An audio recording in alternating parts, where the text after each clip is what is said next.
not to mention the attempts on his life. Lord, lead him in truth and love and strength and wisdom that he may yet do the same for this country. And right now we pray for Senator JD Vance. We ask, God, that it would be within your holy providence that he would be our next Vice President of the United States. And so, Lord, we also ask for his protection, for him and for his family. We ask that you would give him such a holy steadfastness that he would be a model for us all of what it means to love God, family, and country in ways that are a unifying inspiration to all. And I also pray for the people gathered here today, that this rally may serve as motivation to drive us to action, that we would seek the welfare of this divided country as we love you, our neighbor, and as we walk in righteousness, along with a commitment to keep this country free and prosperous, where we would all say with one united voice, "In God we trust." Lord, we lift up this prayer in the precious, perfect, and powerful name of Jesus Christ. And everyone said, amen and amen. God bless America.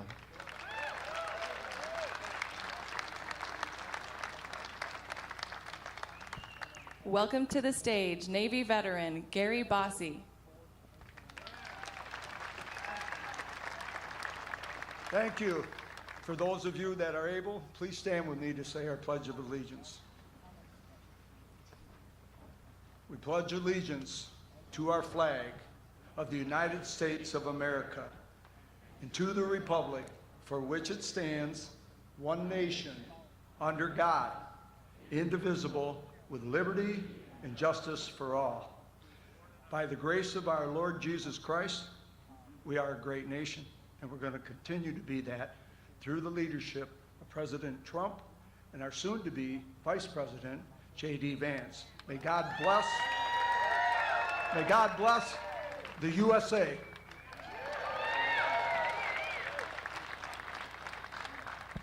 Welcome to the stage, Jessica Pranger from America's Got Talent.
Welcome to the stage, State Senator for Michigan's 30th District, Mark Huizinga.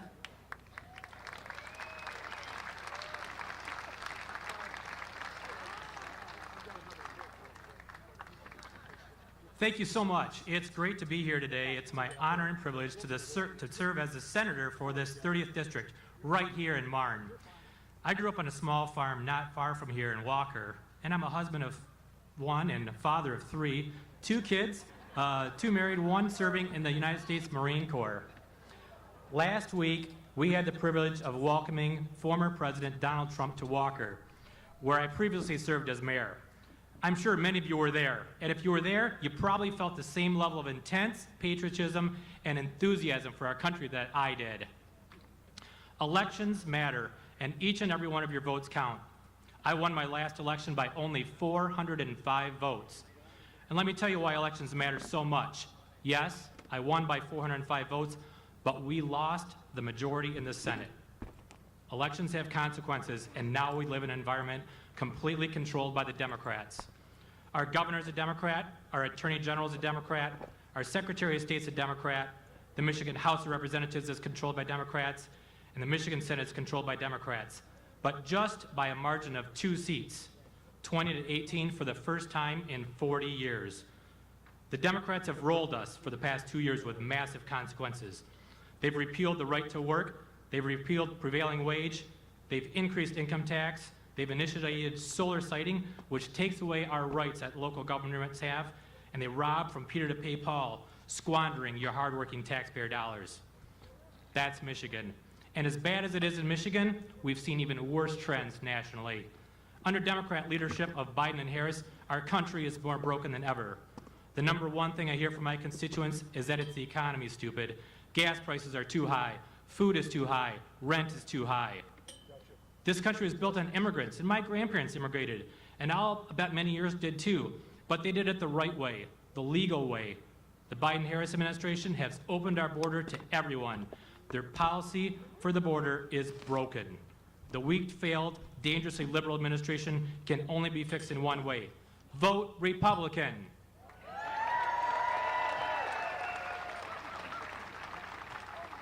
I remember a sign I saw on a bus when I was a kid.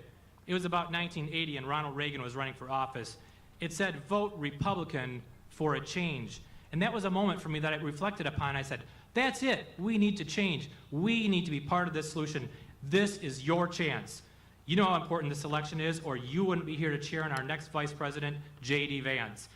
Let me tell you, Senator Vance knocked it out of the park at the debate last night, and I cannot wait to see conservative. Thank you for being here.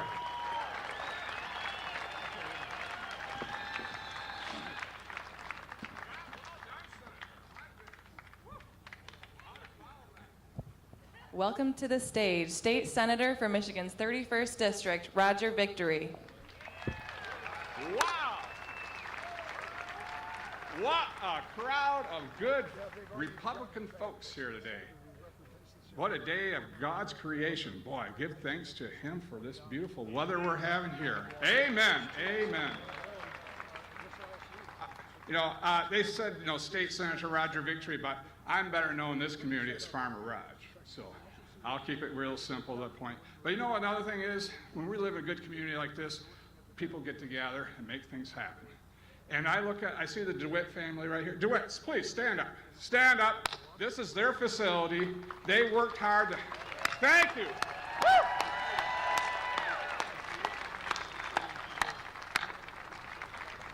That is West Michigan values right there. And that's why we're here today to hear JD Vance speak of those values. And I'll tell you what, last night or yesterday afternoon, the Tigers, they knocked it out of the park, and so did JD. Woo! Now, I did do, and you know what? The Tigers are winning right now, too. Go Tigers! Go JD! Go Trump! That's a winning trifecta right there. But with that there, as a farmer, I saw some wonderful signs coming in here. And I read those signs, and it was Rural America for Trump. What an amazing story. That's the community I see right here today. Farmers, ranchers, but also in rural communities, those hardworking auto workers, those unionized workers, our hardworking men and women, might be in the medical field, you name it, they are living in our rural communities, our hometown communities, and they know what they need. They need to get this country back on track, and who's going to put that back on the rails? President Trump and JD Vance. And, as a farmer at times, we get in those coffee shops and we can talk and talk and talk. But I'm going to leave a little meat on the bones for our good congressman coming up there. But I'm just going to leave it with this here. You know, my last name is Victory. So victory for Trump and victory for JD. Thank you, everybody, and have a great time.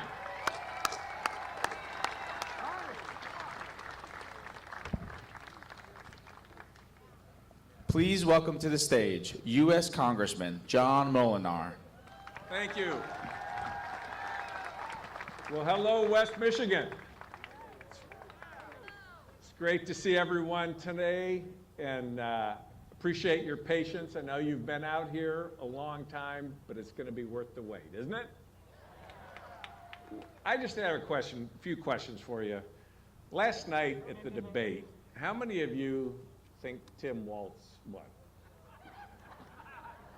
Okay. How about JD Vance?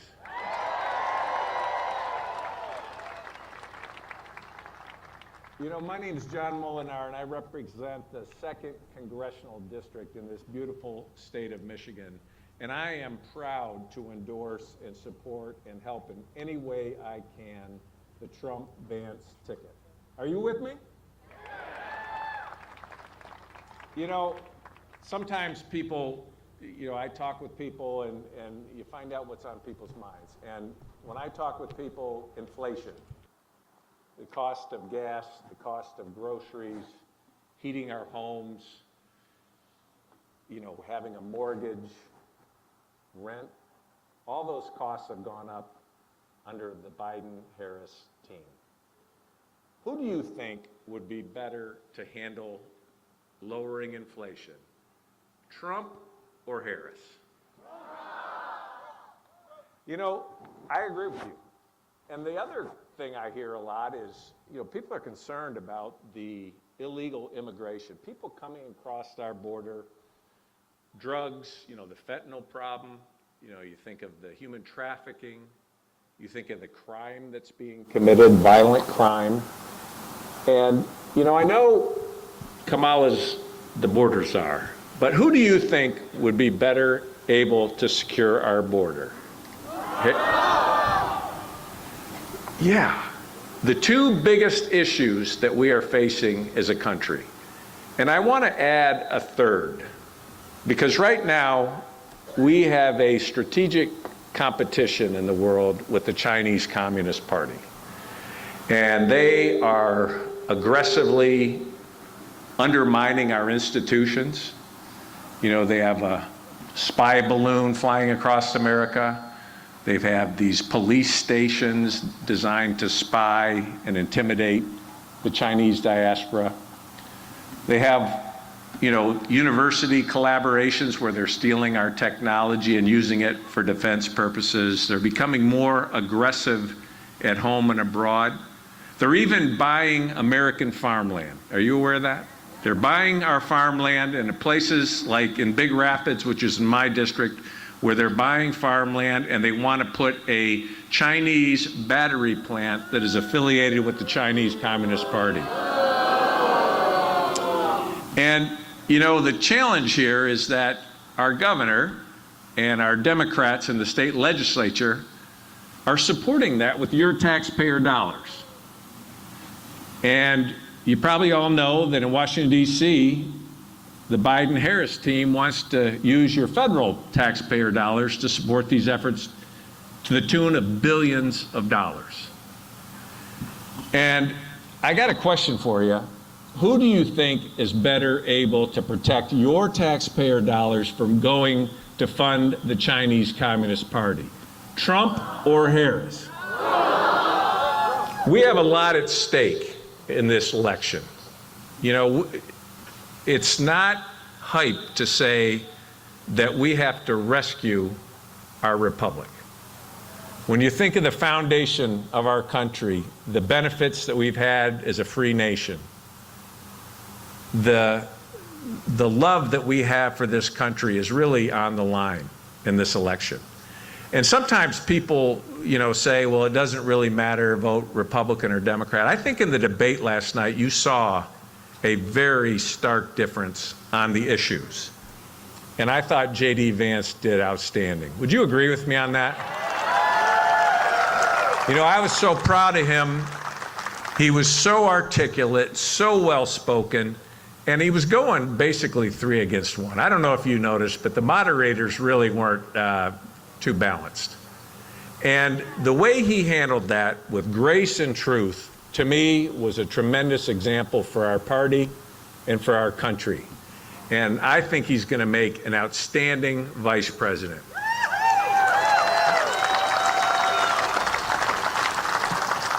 You know, we've got a little over a month until Election Day, but it's election month.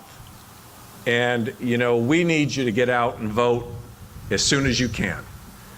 And we need to make sure you're getting friends, neighbors. Sometimes people say, well, I'll vote if I have time, or I don't, you know, it's not a big difference between the two parties. It's very clear that we need to have the voters that maybe vote in one election, miss an election. We need to make sure they get out. And they're your friends, they're your family, they're your neighbors, they're the people you go to church with. And right now, in the next 30 days, we have the opportunity to make the case that JD Vance made so clearly last night of why we need to elect Donald Trump as the 47th president, and let's make America great once again. Thank you.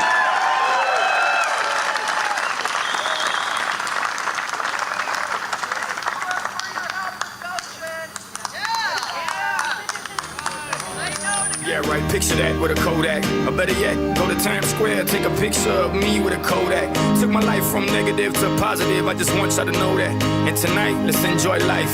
Pitbull, Naya, Neo, that's right. I want all of you tonight. Give me everything tonight. For all we know, we might not get tomorrow. Let's do it tonight. What they say, oh, what kills them? Nothing is enough to love. Let's do it tonight. I want you tonight. I want you to stay. I want you. Grab somebody sexy, tell them, hey, give me everything tonight. Give me everything tonight. Give me everything tonight. Give me everything tonight. Take advantage of the night, cause tomorrow I'm off to do battle, perform for a princess. But tonight, I can make you my queen and make love to you endless. It's insane the way the name growing, money keep flowing. Hustlers moving silent, so I'm tiptoeing. So keep blowing, I got it locked up like Lindsay Lohan. Put it on my life, baby, I'll make it feel right, baby. Can't promise tomorrow, but I promise tonight. Excuse me, and I might drink a little more than I should tonight. And I might take you home with me if I could tonight. And baby, I'ma make you feel so good tonight. Cause we might not get tomorrow. Tonight, I want all of you tonight. Give me everything tonight. For all we know, we might not get tomorrow. Let's do it tonight. What they say, oh, what kills them? Nothing is enough to love. Let's do it tonight. I want you tonight. I want you to stay. Grab somebody sexy, tell them, hey, give me everything tonight. Give me everything tonight. Give me everything tonight. Give me everything. Reach for the stars, and if you don't grab them, at least you fall on top of the world. Think about it, cause if you slip, I'm gonna fall on top of your girl. What I'm involved with is deeper than the Masons, baby, and it ain't no secret. My family's from Cuba, but I'm an American. I don't get money like secrets. Put it on my life, baby, I'll make it feel right, baby. Can't promise tomorrow, but I promise tonight, darling. Excuse me, and I might drink a little more than I should tonight. And I might take you home with me if I could tonight. And baby, I'ma make you feel so good tonight. Cause we might not get tomorrow. Tonight, I want all of you tonight. Give me everything tonight. For all we know, we might not get tomorrow. Let's do it tonight. What they say, oh, what kills them? Nothing is enough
it's forever.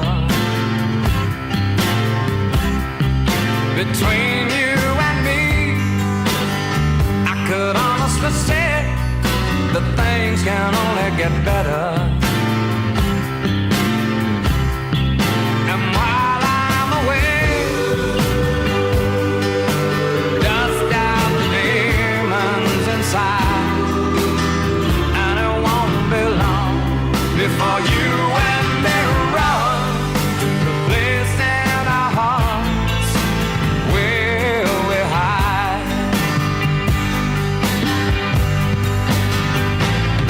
And I guess that's why they call it the blues. Time on my hands could be time spent with you, laughing like children, living like lovers, rolling like thunder under the covers. And I guess that's why they call it the blues.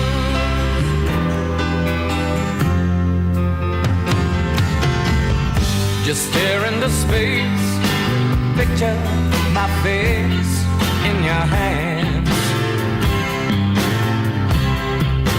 Live for each second without hesitation, and never forget I'm your man.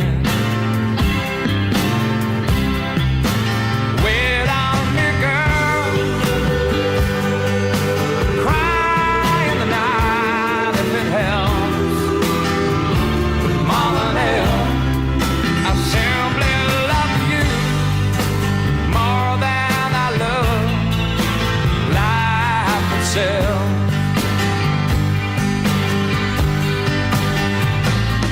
And I guess that's why they call it the blues. Time on my hands could be time spent with you, laughing like children, living like lovers, rolling like thunder under the covers. And I guess that's why they call it the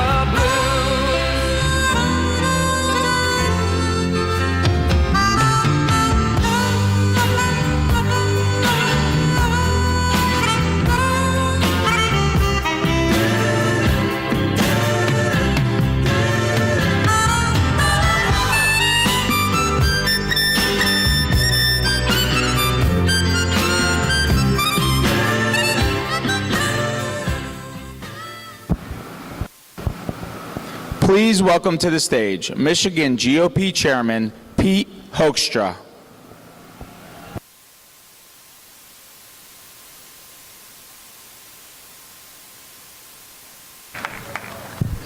Hey, folks. After last night, is there any doubt we are going to win? And I know it's the great people of West Michigan, and especially Ottawa County, that are going to push us over the top here in the state of Michigan. Thank you for everything that you do, and thank you for everything that you will do over the next 33 days. You know, it's kind of nice. We go from one great event to another. 3 events with Donald Trump and JD Vance last week, 3 more events this week. We had RFK stop by for a couple of events. Michigan's important, and so are you. And it's all about the future of America. You know, we had a really great contrast last night. JD could go out and speak with confidence and say, if Donald Trump is our next president, the good times will roll. Economy will come back. We will protect American jobs. The border will be secure. And the chaos that we see on the world scene will go away. You know, I just came over with JD from the other side of the state. We had a great event there. I told him, hey, this is home country for me. This is the home field. Let's make sure that when JD comes out in a few minutes, we give him the warmest West Michigan welcome, the warmest welcome he will see at any time during this campaign season. All right? And I can tell you, I've been at a number of events with JD. The people he really likes to hear from are the folks right back there. So, you know, when he comes out and when he gives you a good applause line, he needs to hear you, and he'll just kind of, he'll be looking here and he'll be speaking, he'll hear you and he'll just kind of turn around and just stare in amazement and, what is this behind me? So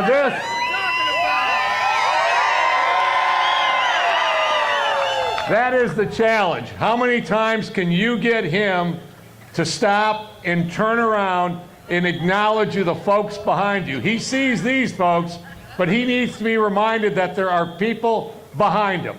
All right?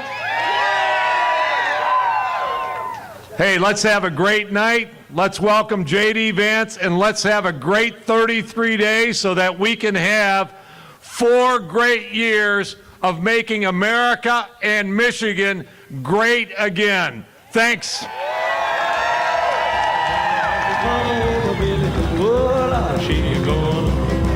let's get real low one time. All you gotta do, honey, is kind of stand in one spot. Wiggle around just a little bit. That's when you got it. Yeah. Now let's go one time. Shake it, baby, shake it. Shake it, baby, shake it. Ooh, shake it, baby. Come on, baby, shake it, baby, shake it. Come on up. Oh, a lot of shaking going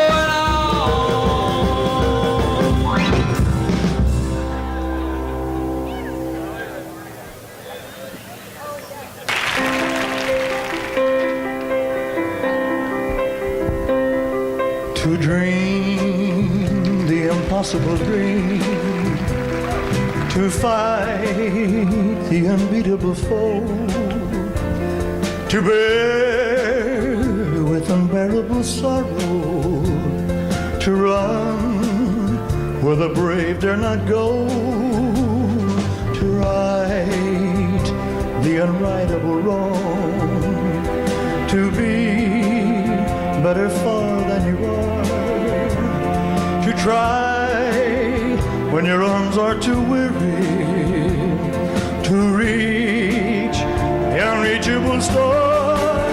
Oh, this is my quest to follow that star, no matter how hopeless, no matter how far, to fight for the right without question or pause, to be willing to march into hell for a heavenly cause. And I know if I'd only be true to this glorious quest, and my heart will lie peaceful and calm when I'm laid to my rest. And the world will be better for this, that one man, scorned and covered with scars, still strove with his last ounce of courage to reach the unreachable star. And the world will be better for this, oh, that one man, scorned and covered with scars, he still strove with his last ounce of courage, oh, to reach the unreachable star.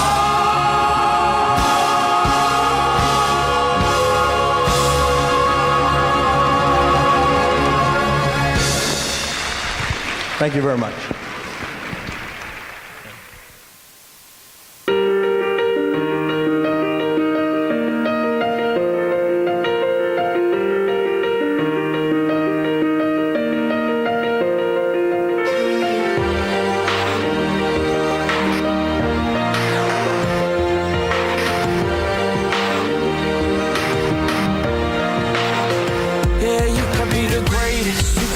best.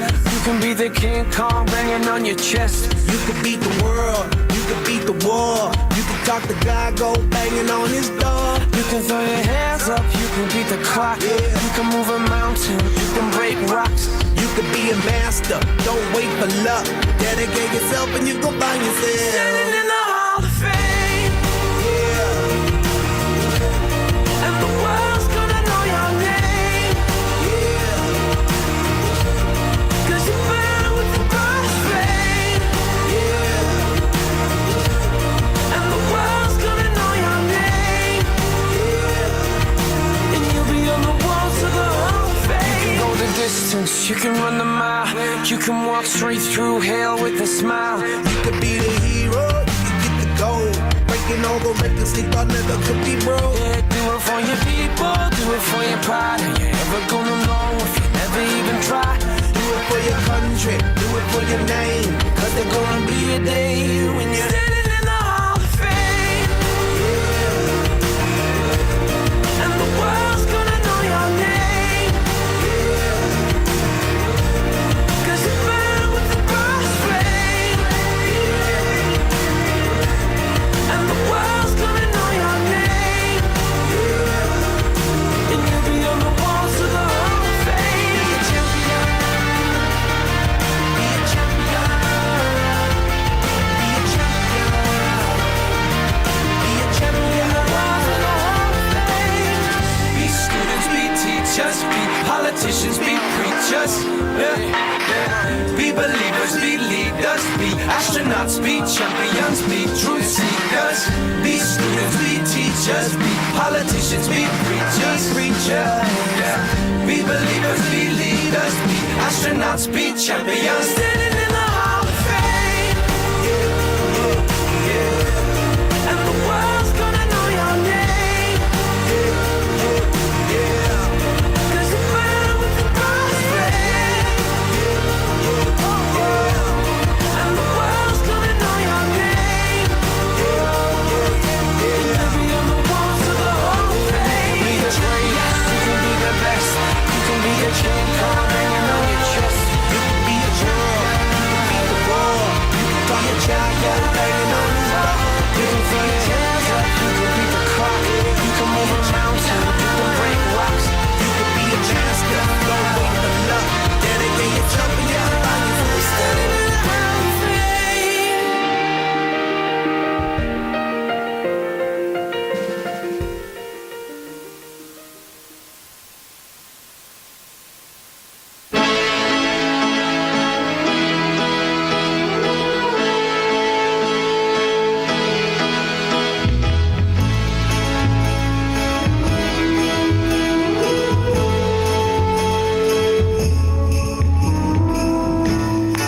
I may not always love you, but long as there are stars above you, you never need to doubt it.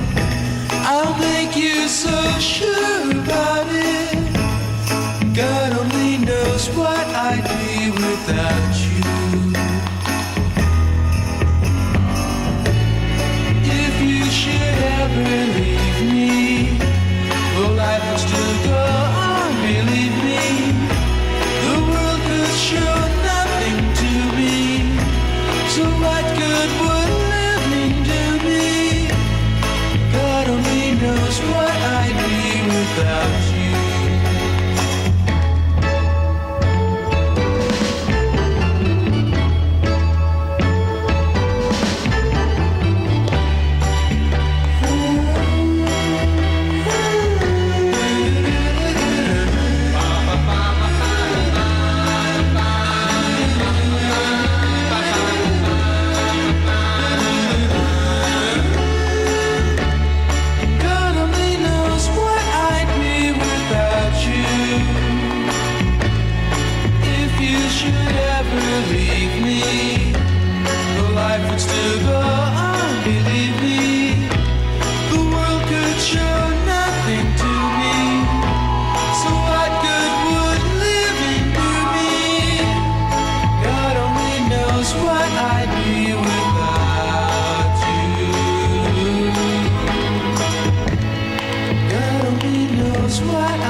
cars and goes cruising just as fast as she can now.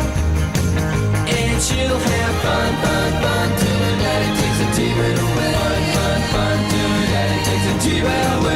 Can't stand her 'cause she walks, looks and drives like an ace. You walk like an ace now, you walk like an ace. She makes the Indy 500 look like a Roman chariot race. Like an ace now, you look like an ace. A lot of guys try to catch her, but she leads them on a wild goose chase. Like an ace now, you drive like an ace. She'll have fun, fun, fun till her daddy takes the T-bird away. Fun, fun, fun till her daddy takes the T-bird away.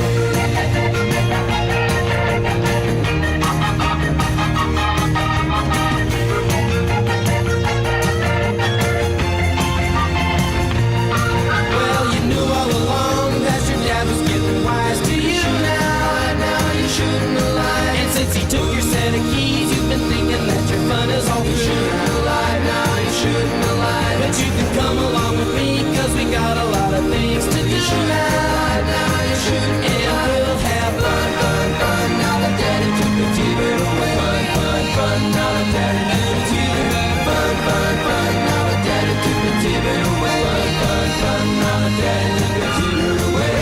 Fun, fun. Now that daddy took the T-bird away. Fun, fun. Now that daddy took the T-bird away. Fun, fun. Now that daddy took the T-bird away. Fun, fun. Now that daddy took the T-bird away. Fun, fun. Now that daddy took the T-bird away. Fun, fun. Now that daddy took the T-bird away.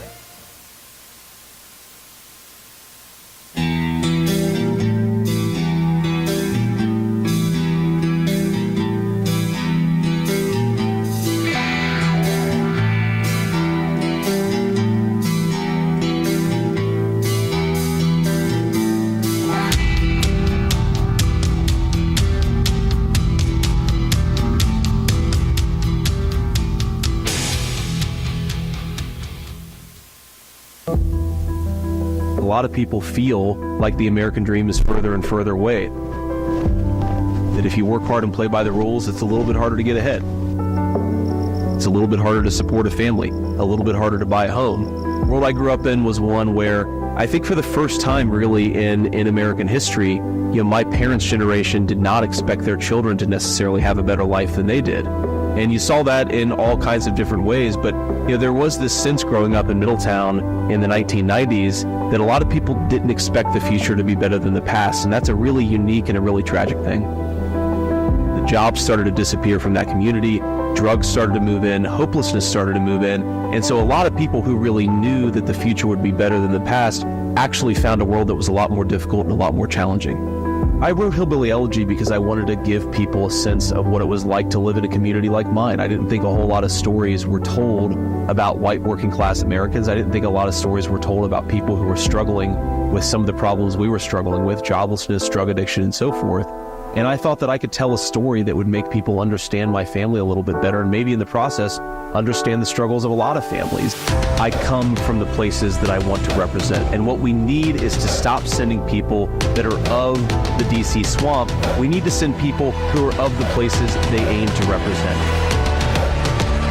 I want to fight for the people that I come from. The American media has been laundering foreign disinformation. It is disgusting. Instead of talking about the crises in our country, they try to silence the people who are experiencing them. Who do you want answering the phone? Do you want a person who hides from the friendly American media? Or do you want a person who takes a bullet to the head and stands up and says, fight, fight, fight? Kamala Harris, you ought to have respect enough for your own people to enforce their border laws and listen to them. Listen to them when they complain about it. Don't pretend they're bad people. We're not bad people for loving this country. You're a bad person for doing this to the country in the first place.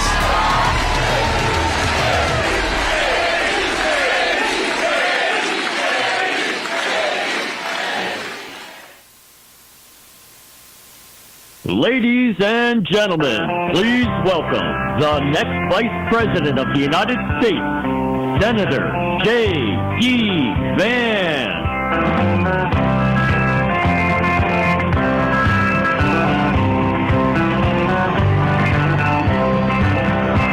Why don't we liberate the United States? We're the ones who need it worse.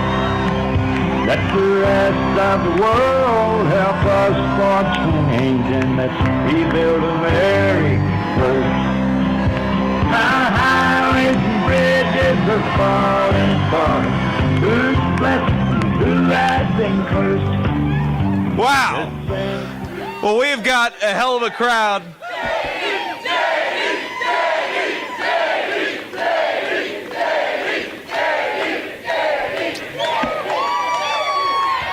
We've got a hell of a crowd in the state of Michigan. Are we ready to turn this state red and take the country back? Yes, we are.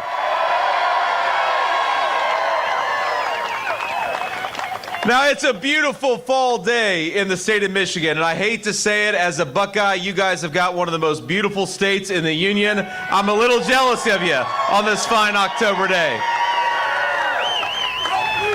But we have got an opportunity here in the state of Michigan to elect Donald Trump, the next president of the United States, elect Mike Rogers, the next senator from the great state of Michigan, take this country back and give the nation the leadership it deserves, and it's going to start right here with the people in this rally and the people in the great state of Michigan.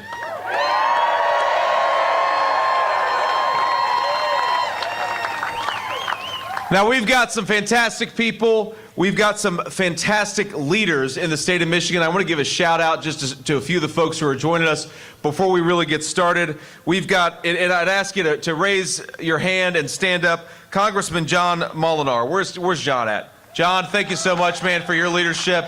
Thanks for being here. We've got a great state senator, Mark Huizenga. Did I pronounce that right, Mark? Huizenga. Mark Huizenga, thank you so much for being here, Mark. We've got State Senator Roger Victory. Roger, thank you so much. That's an easier name to pronounce. And we've got the great Michigan GOP Chair, Pete Hoekstra. Pete, thank you so much. Now, I joke with Pete, he's going to get sick of seeing me. He said, well, I'll see you next week. And I said, Pete, I'll probably see you in like 3 days. Because what we've got an opportunity to do here in the state of Michigan is to drive home the message that this is a great American manufacturing state. Michiganders build things with their hands. They make things with their hands, and Donald Trump and I are ready to lead a great American manufacturing renaissance. We got to make more in America. We got to do it with the hands of Michigan workers.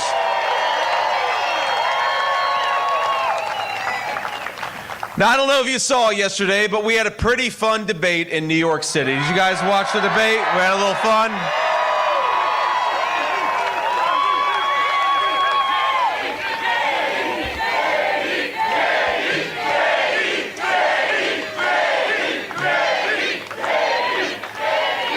Now, I have to confess, though, I feel a little bit of sympathy. I feel bad for Governor Tim Walz. Some of you clearly don't.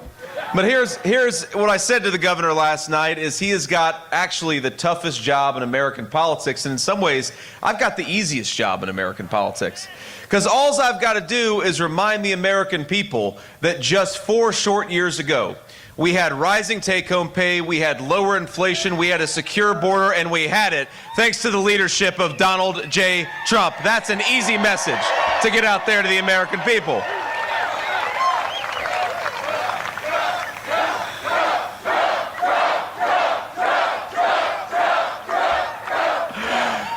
Now, Governor Walz, by contrast, think about it. He's got to get out there every single day and try to convince people that Kamala Harris, who has caused the problems that we see in this country for the last 3.5 years, is somehow going to do something different than what she's done over the last 3 years. That's a tough job. You know, I never worked in sales myself, but it's always good when you work in sales to have a good product to sell. And unfortunately for Tim Walz, he has got the crappiest product to sell in the entire United States of America. Because let's just recap this. Kamala Harris cast the deciding vote on trillions of dollars of spending that we couldn't afford, printing money that we didn't have, and driving the cost of inflation through the roof. That was thanks to Kamala Harris. Kamala Harris went to war on the American energy industry, driving the cost of fuel and gas and everything else through the roof. Kamala Harris was the border czar. Don't let the media lie to you. They bragged about her being the border czar for 3 years during the worst open border in the history of the United States of America. And Kamala Harris, by Joe Biden's own admission, was the last person in the room during some of the most disastrous foreign policy decisions in the history of this country. So we ought to feel a little bit bad for Governor Tim Walz, and we ought to feel a little bit grateful to Donald Trump for giving us great leadership, because we've got a hell of a product to sell. It's peace and prosperity, and we're going to bring it back to the American people.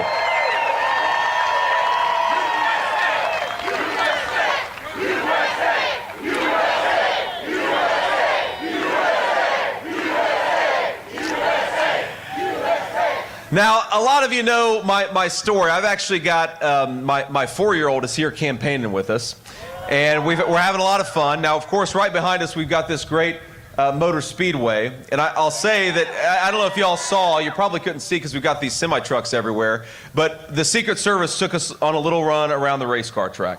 That was pretty fun. Pretty fun for the 4-year-old, though I will say, and I love these Secret Service guys, they're doing a good job, but man, they drive like they're driving Miss Daisy. I do not think that we got close to 28 miles per hour out there on a racetrack. My 4-year-old is raising hell in the back seat. He's like, "Daddy, aren't we on a racetrack?" And I'm like, "Yeah, I thought so. But, you know, it drives home how much we have a great tradition of driving and of sportsmanship and of building the vehicles that have made this country go for a century in the state of Michigan. That's an incredible thing to be proud of. But you know what we have done over this country the last 3.5 years? We've got a vice president who has declared war on the Michigan auto industry and has said that she wants to force everybody to drive an electric vehicle. Is that a good deal for the state of Michigan? Now, it's not only that she wants to make everybody drive an electric vehicle, she wants to tax all of you so that she can give rich people money to buy cars that were manufactured in China. It's the worst. And this is why I say Governor Tim Walz has got to sell the worst product in America, because I think Michigan auto workers would join me in saying we need to build our own cars and Americans can drive whatever the hell they want to, because this is the United States of America and we believe in freedom.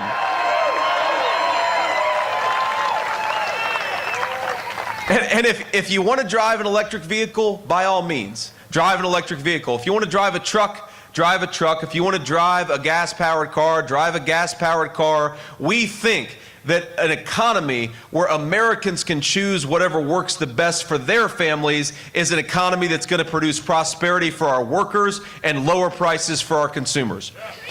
The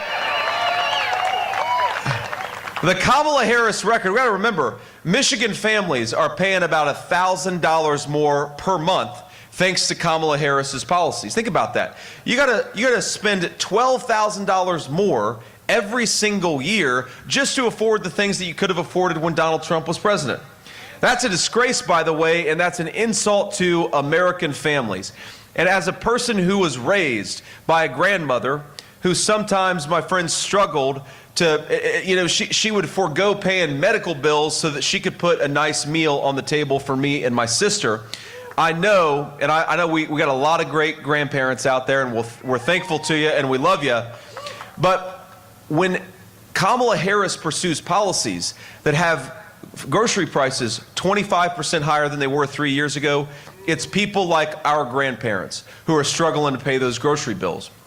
I remember when my grandmother, and I know it gets awfully cold in winter in Michigan, a lot colder than it does in the state of Ohio. And I remember that there were times when my grandmother would choose not to turn on the heat because she couldn't afford it.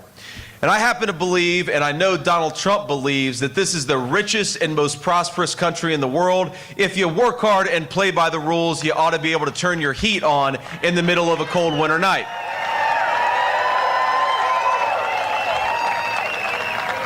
But I know there are a lot of American families who are going to forego, who are going to sacrifice on the basics because of the inflation of Kamala Harris.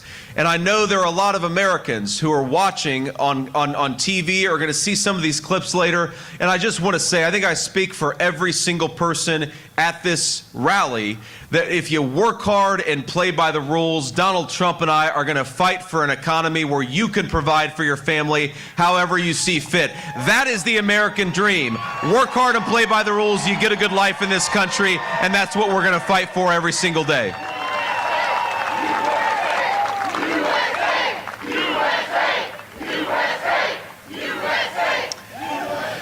And we got to be honest about the fact that we have got a terrible border crisis in the United States of America thanks simply to Kamala Harris's policies. One of the most disgraceful things that we've seen from an American leader in a generation, she came into office bragging that she was going to open the American southern border, and my friends, that is exactly what she did. She said she was going to suspend deportations, and she did it. She said she was going to stop Donald Trump's Remain in Mexico policy, and she did it. She said that she was going to promote asylum fraud, and that's exactly what she did. And so our message to Kamala Harris, who's asking for a promotion, is you have failed at your basic responsibility. Go back to San Francisco where you belong. You don't belong anywhere near the Oval Office.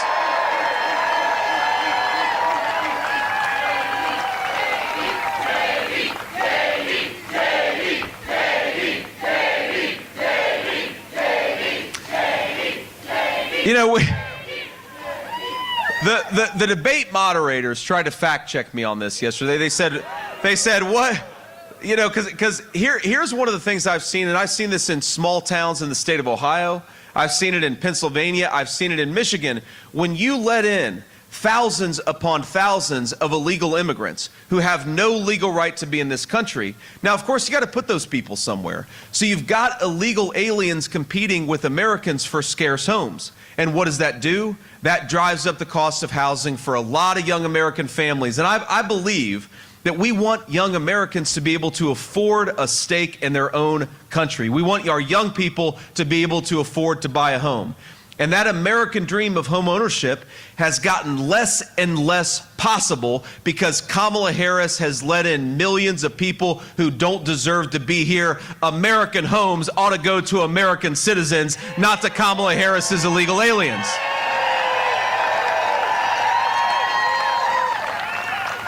And so while Kamala Harris has rolled out the red carpet for illegal aliens, she's offered to give Medicare to illegal aliens, which would bankrupt that program and throw millions of our elderly citizens into poverty. She has offered to give Social Security to illegal aliens, which of course would destroy that program too.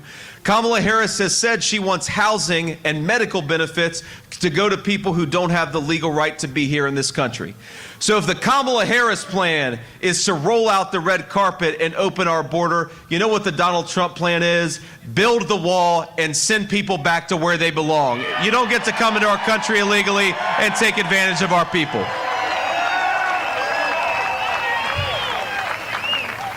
And you know, the Democrats talk about compassion. They talk a lot about compassion. And I was asked yesterday about child separation.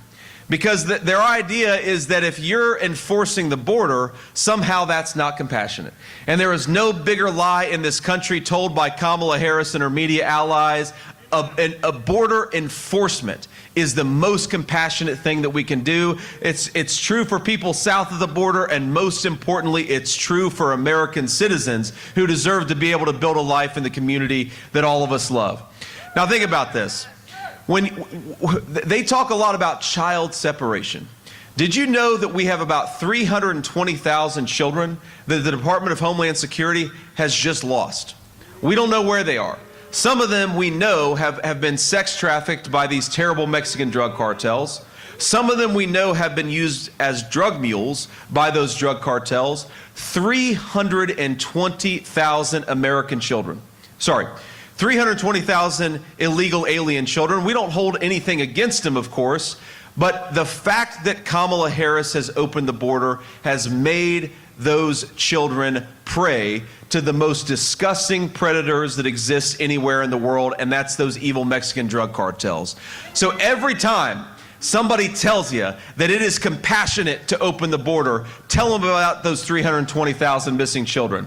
Every time Kamala Harris tells you that it's compassionate to open the border, tell them that you'd like to live in communities where your fellow Americans aren't dying of fentanyl overdoses. Tell Kamala Harris that the compassionate thing is to close the border, it's to re-elect Donald Trump and bring border security and sanity back to the United States of America.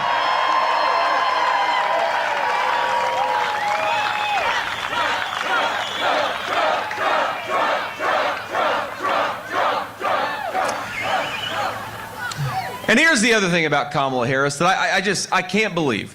We have never had in the history of this country a candidate. She talks a lot about threats to democracy. Can you believe the shamelessness of this person to talk about threats to democracy when she is running for president without earning a single Democratic primary vote? I'd say that's a threat to democracy. I'd say it's a threat to democracy when you're running for president, but you're hiding in a basement from the American people and refusing to do any interviews. Now, after I give a few more remarks, we're going to open up the floor to the reporters to ask some questions. And I'm sure they'll ask some tough questions, but it's important. Whether you're talking about hostile media or friendly media, it is important if you want to be the president and vice president of the United States to go out there and earn the American people's votes, not expect it to be given to you. That's the Kamala Harris approach, and we reject it. So, now, I will say that if you ever watch Kamala Harris's interviews, there's been like 3 of them that she's done the whole campaign. You realize why she doesn't ever give these interviews to begin with. Because she'll stand up there and they'll say, what is your specific plan for lowering the price of groceries and lowering the price of housing? And Kamala Harris will say something like, well, did you know I grew up in a middle-class family? I used to mow the lawn. We had a very pretty lawn. Just go on and on about something that has nothing to do with their actual plans and policies for the American people. Or they'll say, you know, Kamala Harris, the world was much more stable and peaceful when Donald Trump was president. Now we have a new war breaking out seemingly in every continent. What is your plan to bring back peace and stability to the world? And just say, you know, when I was a teenager, I worked at McDonald's and I was very good at making the hash browns. And any person with a lick of common sense is watching and saying, well, okay, but what the hell does that have to do with bringing peace and stability back to the world? Now, here's a plan that I would propose to Kamala Harris, and I mean this in good faith, Kamala. If you'd like to bring peace and stability back to the world, I recommend you vote for Donald J. Trump for president, because he's already done it, and he's going to do it again. If you'd like to deliver rising take-home pay and low inflation, you might consider sending a donation to Donald J. Trump, Kamala Harris, because he already did those things and he's got a plan to do it again. And if you, because Kamala, she's got religion in the last few months. Remember, for the last 3 years, Kamala Harris has been going around saying the border is secure. And now all of a sudden she's got religion, she accepts that we have a border crisis, and she promises that she's going to take care of that border. Well, Kamala, you are the sitting vice president of the United States. If you'd like to secure the border, why don't you start right now? Not talk about what you're going to do, start doing it right now. The American people, she's got the office of Vice President of the United States. I would appreciate if she did something with it rather than talk about what she's going to do if the American people give her a promotion. And that's maybe the most shameless thing. You know, my friends, I've only been in politics for 2 years. So maybe if I'd been a career politician like Kamala Harris, I would be shameless enough to do what she does, which is stand in front of the American people and say, on day one, I'm going to make everything better. You hear her say this? On day one, she'll say, we're going to make groceries more affordable. On day one, she'll say, we're going to secure that southern border. And every one of us is sitting there saying, Kamala, day one was 1,400 days ago. What the hell have you been doing that whole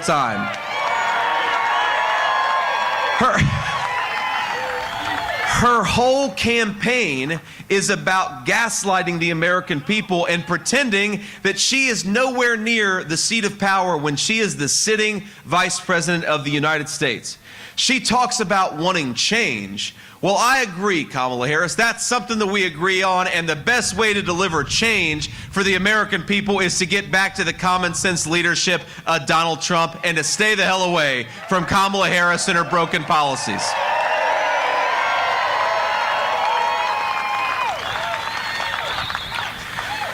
Now, Kamala knows, of course, that she cannot win running on what she's actually done, because what she's actually done has been a disaster. You look at every poll will tell you the country, we know that we're on the wrong track. I think we've got the greatest country in the history of the world. The only thing we got to fix about it is the broken leadership. So here's what she'll do. She will lie and gaslight. She'll pretend she had nothing to do with anything, even though she's been the sitting vice president for 3.5 years. And if that doesn't work out, she's got a backup plan. And that backup plan is censorship. Now, I was asked earlier today, how do you bring a divided country back together? And I actually don't think it's that complicated. Because, yeah, Americans, we disagree with each other on a whole host of issues, but we've always disagreed with each other on a lot of issues. We've always had intense political disagreements in this country. What is new about 2024 is that we have got Kamala Harris, who is promising not to persuade her fellow citizens, but to censor them, to silence them, and to shut them up. So if we want to bring back common sense to American politics and we want to bring back American unity, here's my message to Kamala Harris. Stop trying to silence your fellow citizens. Get out there and persuade them for a change, and get out there and make your case to the American people.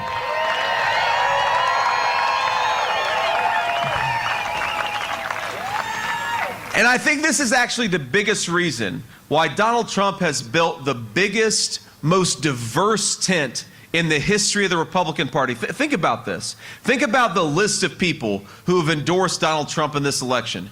You've got, from the right side of the spectrum, you've got Brian Kemp, the governor of Georgia, Nikki Haley, the former UN ambassador. You've got, of course, me and Donald Trump on a team with Tulsi Gabbard and Bobby Kennedy. Now, isn't that an amazing thing? And I think the reason, I don't just think that, I actually talked to Bobby Kennedy earlier today. One of the biggest reasons why Bobby Kennedy endorsed Donald Trump is because Donald Trump is the candidate of the First Amendment. He's the candidate of free speech. He is not the candidate of censorship like Kamala Harris. Now, you can go through all of these issues. You go back to the COVID situation of a few years ago. They were trying to kick people off social media for suggesting that it was stupid to make 3-year-olds wear masks at preschools. Remember, that was misinformation, and your own government was trying to censor you. We can go back to any number of issues. There are a lot of people who believe that we ought to speak our minds in the United States of America. We're sick of being told what to think and what to say, and we are the party of free speech and First Amendment principles. And I'm proud of that maybe more than anything else.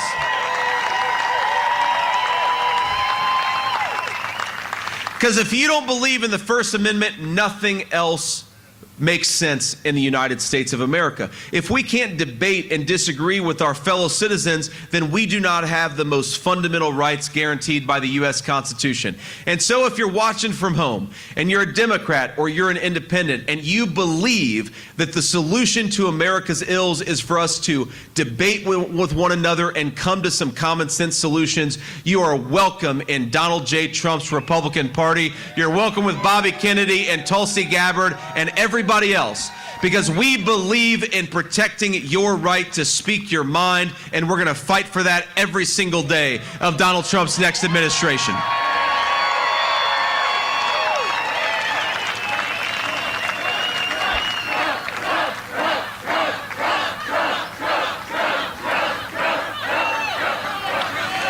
And here, the last thing I'll say about this, then I'll take some questions. The most disgraceful form of censorship that you see in the country in 2024 is when Kamala Harris calls the citizens of her own country, she calls them racist for daring to say that her wide open border is a disgrace. And I think of all the things that Kamala Harris has done, this is the worst. Because it is a fundamental right of this country that when we think Kamala Harris is doing a bad job, we have the right to say so. When we see Kamala Harris flooding our communities with fentanyl, we have the right to say so. When we see Kamala Harris allowing 320,000 children to go missing, we have the right to say so. Kamala Harris, I have a suggestion. Stop trying to silence your fellow citizens. Get out there and persuade them and do your damn job. That's a much better solution to the problems that plague this country.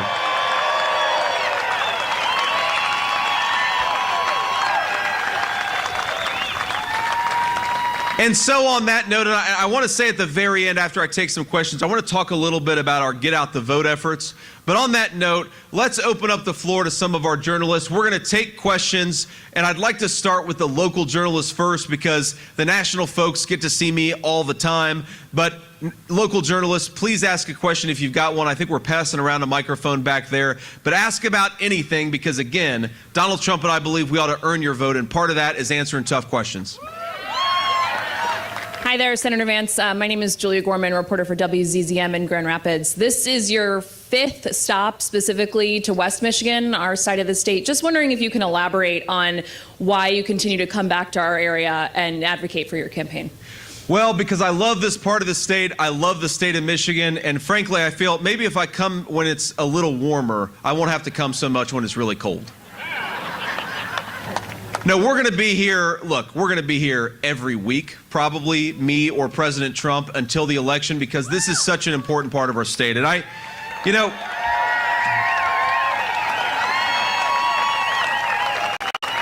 obviously these folks agree. But look, one of the things I love about this area is that it exemplifies a proud American spirit of craftsmanship, of making things with your hands, of doing things extraordinarily well, and being proud in building a great American product. And one of the things that happened in my hometown is that we decided that we didn't need to make things in the United States of America anymore. That was a bipartisan decision. It was a bad decision, and the steel mill that employed my grandfather for 40 years went from about 10,000 employees to about 2,000 employees, and it was one of the lucky ones because a lot of those steel mills completely disappeared.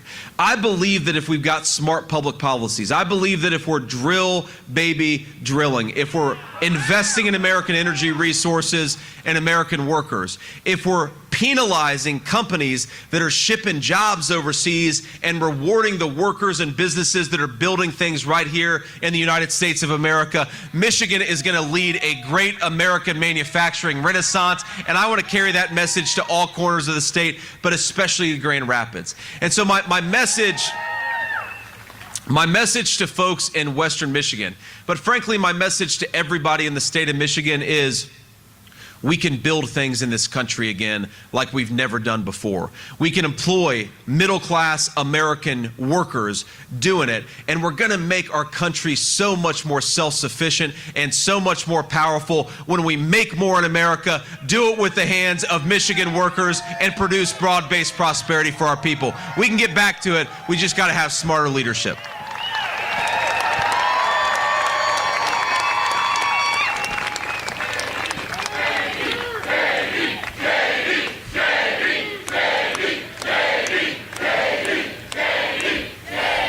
Hello, Senator Vance. Hi, Senator Vance. Thank you for your time. I'm Matt. Good to see you.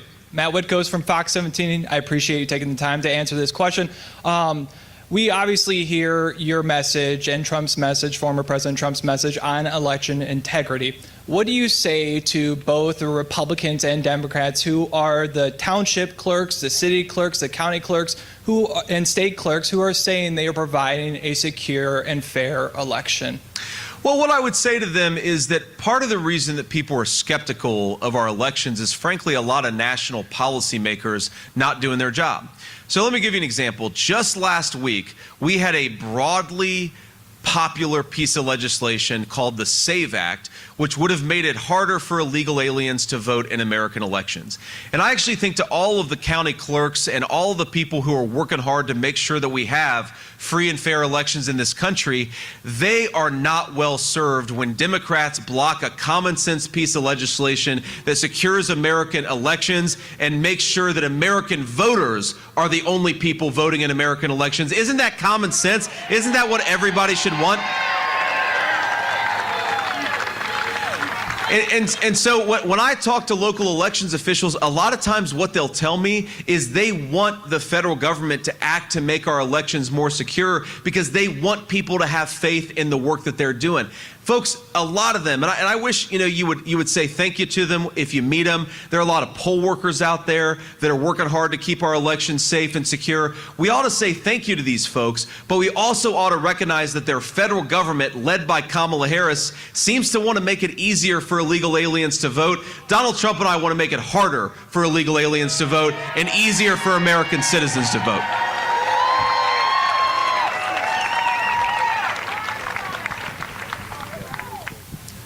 Hi, Senator Vance. Good evening. Arpa Lobo with the Detroit Free Press. You've spoken at length about the importance of the manufacturing industry and the auto industry to Michigan. Here in Ottawa County and in West Michigan, agriculture is another big industry, and a lot of local farms rely on migrant workers with permits to staff their farms during the summer. I know you've spoken about the importance and the priority your and President Trump's administration would have on day one to secure the border for illegal crossings. What would be the administration's plan to ensure that farms in Michigan and everywhere throughout the country would still be able to have adequate workforces come harvest season? Well, look, if you're a legal resident of this country, whether your family's been here for 10 generations or 1 generation, we want you to work, we want you to provide for your family, and we want you to be able to live the American dream. And I talk to a lot of farmers, not just in the state of Michigan, but all over our country, and our farmers believe in border security almost as much as any other group of people. They recognize that Kamala Harris's open border has got to stop. We've got to secure our border and prioritize American citizens and how we administer our immigration laws. Now, you're right, of course, a lot of farmers rely on a whole host of diverse labor pools, but they ought to rely on people who have the legal right to be here in this country. It's very, very simple. And again, I think there's this idea out there that somehow American farmers support Kamala Harris's wide open southern border. That is absolutely not true. American farmers want a secure southern border. They want access to be able to export what they're producing all over the country. They want low energy prices. They want the policies of Donald J. Trump, and in 33 days, that's exactly what we're going to give them.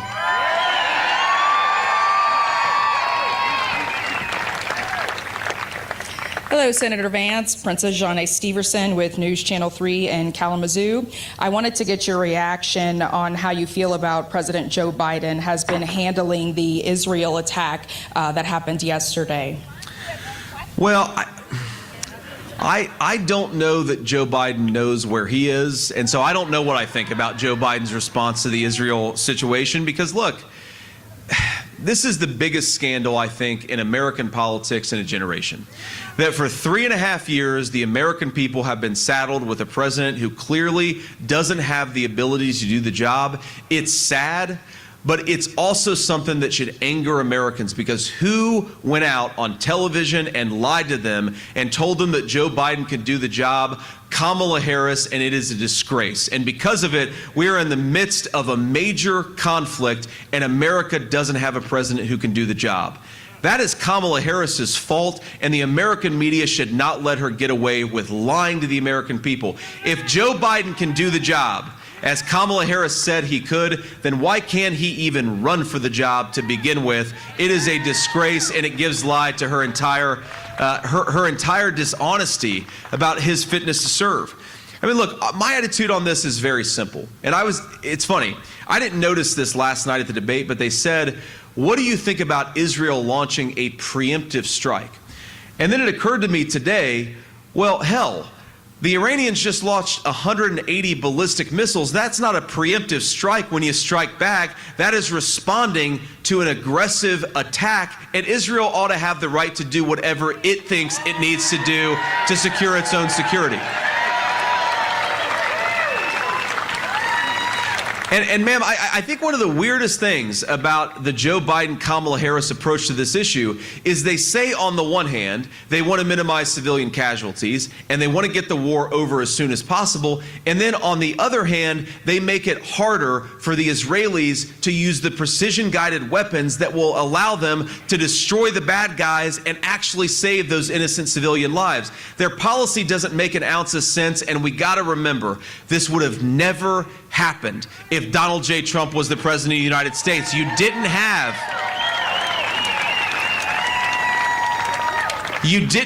terrorist organizations launching these disgusting attacks. You didn't have one country invading its neighbors because Donald Trump was strong and Donald Trump was smart. And that strength and that intelligent diplomacy kept the world at peace. It was an amazing thing. For my entire life, pretty much every single American president has gotten America involved in some newfangled military conflict. The one exception, the one time where you didn't have an American president getting involved in some foreign conflict was the 4 years of Donald Trump's steady leadership, and we've got to get back to it in this country.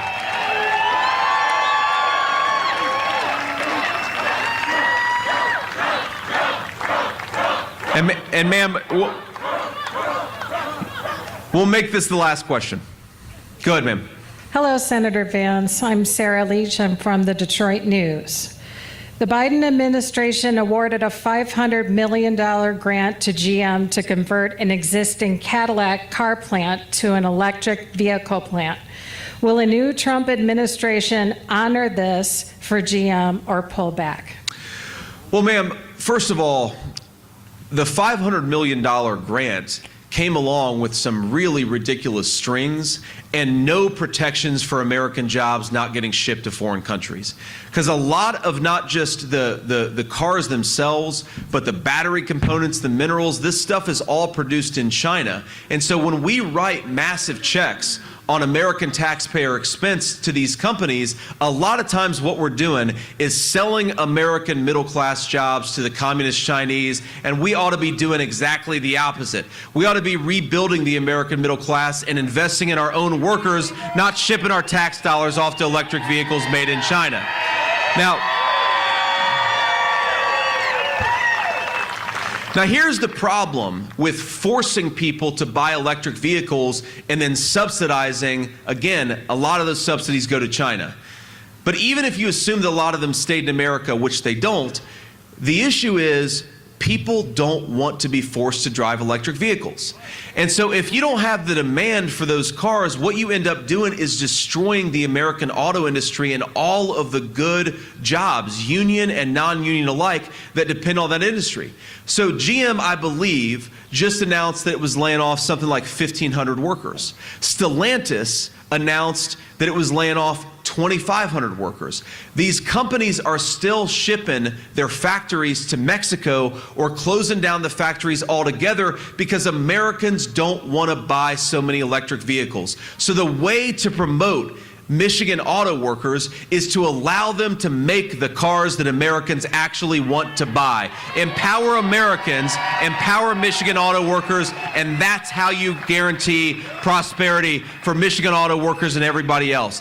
This thing, I mean, we could go on and on about this, but USA, USA, USA, USA, USA, USA, USA. We go on and on about this, but I talk to a lot of senior leadership of various American car manufacturers.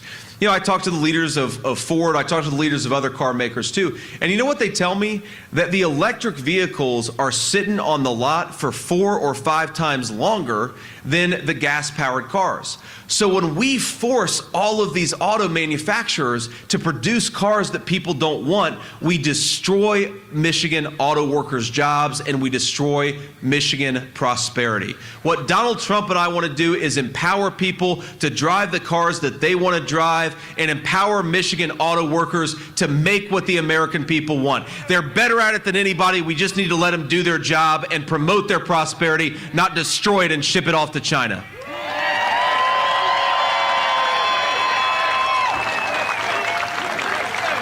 Now, let me just close with this, and I'm sorry we got to leave, we got to hit the road here, but it's been really, really fun to be here with you this evening. I'm going to be back a lot. You're probably going to get sick of me because you're going to see me so much here in Western Michigan. I appreciate that. But look, here's the thing. We are not going to win this race unless we get out there and vote, and if we do, we are going to make Donald Trump the next president of the United States. It is that simple. It is so simple. Now, you see the president talk a lot about this. He'll say, Harry, get off the couch. We're going to get off the couch and actually go and vote. So there's a website I want to encourage you all to go to. It's called swampthevote.com. Swampthevote.com. You can do a few things there. Check your registration, check your polling place, and also find out all the ways that you can vote. Because look, I'm one of these guys who I wish that we had election day, not election season, but we are where we are.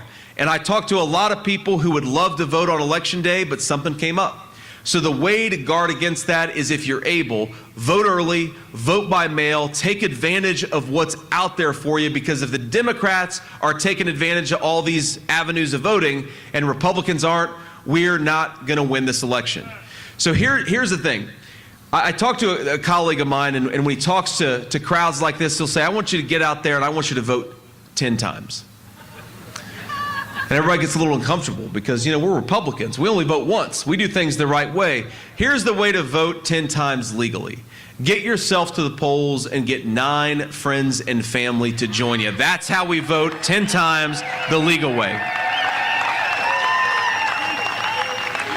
And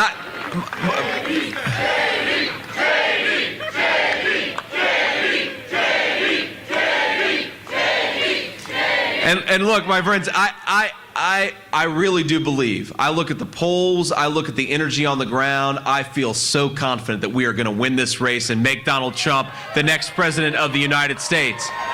But we're never going to have the media, we're never going to have the Democrats telling the truth, but what we do have is the power of the people. So we've got 33 days. Get out there, knock on every door, make every phone call, get your neighbors to the polls, and let's get out there and give the American people the president they deserve. Give them Donald J. Trump, and let's get common sense leadership back in the White House. God bless you all. Thank you for having me, and thanks for all the hard work. Thank you. Why don't we love these United States? We're the ones who need it worst. Let the rest of the world help us for change, and let's rebuild America first. Our highways and bridges are falling apart. Who's blessed and who has been cursed? There's things to be done all over the world, but let's rebuild America first.